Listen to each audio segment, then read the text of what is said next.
All right, let's talk about the stuff that builds our world, steel.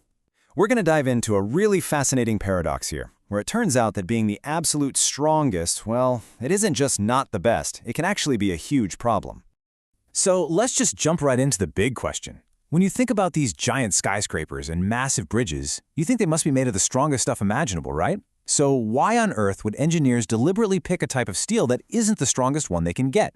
It sounds completely backwards, but the answer is where the really brilliant science comes in. I mean, just look at these incredible structures. You've got the Akashi Kaikyo Bridge in Japan, which literally rode out a massive earthquake. You've got Taipei 101, built to handle typhoons and seismic shocks. And here's the thing, they all rely on structural steels that are packed with a component called ferrite. And ferrite, well, it's actually the softer, more flexible part of steel. So why build these absolute titans with a material that values flexibility over pure, raw strength? Okay, so how do we start to unravel this puzzle? Well, the first big clue is realizing that when you're building something huge, you're never looking for just one perfect property. Nope, you need a whole collection of them, a whole basket of properties, all working together. This quote from Professor Sir Harry Badashia just absolutely nails it. Talking about a material being strong is kind of useless on its own. I mean, what good is it if you can't shape it, or weld it, or if it just shatters the second it gets hit hard?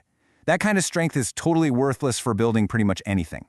And check out this direct comparison, because this is where it gets really interesting. Look at those numbers. A super strong steel might be 4, maybe 5 times stronger, but at what cost? Look at the trade-offs. You can't really weld it, it'll crack, it's often brittle, which means it shatters instead of bends. But our good old structural steel, it welds beautifully, it's tough, and hey, it's cheaper. That's the winning combo right there. That's the perfect basket of properties. And this just lays it all out perfectly. That whole basket of needs idea for something like a skyscraper. Yeah, of course you need it to be rigid so it doesn't sway too much in the wind, but you absolutely have to be able to weld it together safely. It's got to hold up in a fire long enough for people to get out. And if an earthquake hits, you need it to bend and absorb that energy, not just snap. The so-called weaker steel does all of this, while the stronger one fails on some of the most important points. Okay, so we get it. We need that basket of properties, but why does this steel have them? To figure that out, we have to zoom in, way in, down to the microscopic level. And here's the hero of our story, ferrite. This is the soft, ductile, which is just a fancy way of saying it can bend without breaking, form of iron. It's the main ingredient in our structural steel, and it's what gives the material that toughness and workability that engineers love. But get this, not all ferrite is created equal. When steel cools down, ferrite can form in 2 different ways. You can get these irregular blobs that form on the edges of the original crystals, or you can get these beautiful faceted shapes that form right inside the crystals. And the mix, the balance between those blobs and those perfect little crystals is exactly what engineers control to fine-tune the final strength and toughness of the steel. Okay, so we know what ferrite is, but how do you actually make it?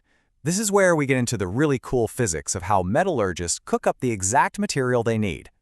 It all happens in a process called reconstructive transformation. First, you heat the steel up till all the atoms are in this nice, uniform structure. Then, as you cool it down, those atoms start breaking their bonds and rearranging themselves into the new ferrite structure. But here's the kicker, step 5. The carbon atoms, they don't really fit into this new arrangement, so they get kicked out. They have to literally move out of the way. And this little traffic jam of carbon atoms, that's the secret to controlling the whole process. To really get what happens next, there's a perfect analogy. Just think about how ice forms on a pond. So just like ice, the ferrite starts growing super fast. But then, as you can see from this chart, bam, it hits the brakes. The growth slows way down over time. It's a pattern called parabolic growth. But why does it do that? So what's going on here? What's putting the brakes on this whole process? Well, it all goes back to those pesky carbon atoms we were just talking about. You see, as that layer of ferrite gets thicker and thicker, the carbon that's being kicked out has to travel further and further to get away. It literally creates a microscopic traffic jam.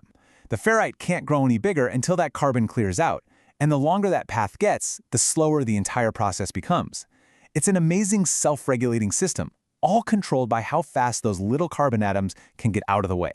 Now, understanding this whole carbon traffic jam thing isn't just a fun science fact. It's the secret that lets engineers precisely control and design the properties of steel for any job you can imagine.